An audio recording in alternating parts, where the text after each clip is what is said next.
Well, Rab, I guess congratulations. You're on the British Breeders' Committee. Long overdue, if you ask me. I think one of the most obvious people to be on that board. But what I wanted to ask you is, obviously we know you had a quiet patch with British breeding, and yet you're the one that's sort of really credited with making British breeding more competitive. And people have tried to emulate you, and ironically, now you're having more success with dogs you brought in. We'll talk about that in a minute, but you have, to be fair to you, improved the scene for British breeding. Would you agree? Well, when I look at 𝐊𝐂𝐍𝐶𝐊𝐶, even back to when I was a lad, my dad always said about the pups, everything was possible. Didn't have to be down by that they were the Irish were the only ones that could breed pups and breed good pups. I think everybody can breed good pups if they've got a bit of land.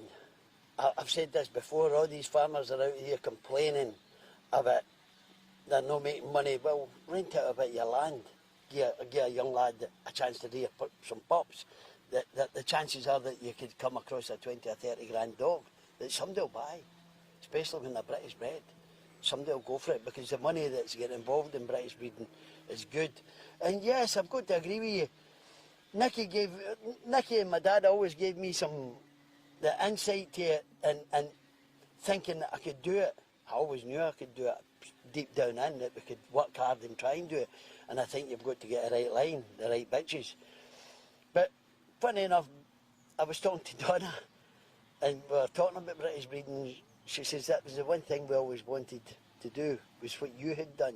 But, and fair play to her for saying that, but she'll never do what I do. Never. Sorry, Donna. I know you'd like to, but you'll never do it. Couple of reasons. Number one, I breed, rear and school all our pups. We do that everywhere. We do everything here. We don't post them out or send them out or do that. But listen, what you're doing is a fantastic job. It's a bit of competition. Another thing I would like to say is, for the last couple of years, when I had dogs in the produce stakes, it was fabulous. I think I was first, second, third and fourth, Donna, in the final. Yeah, right?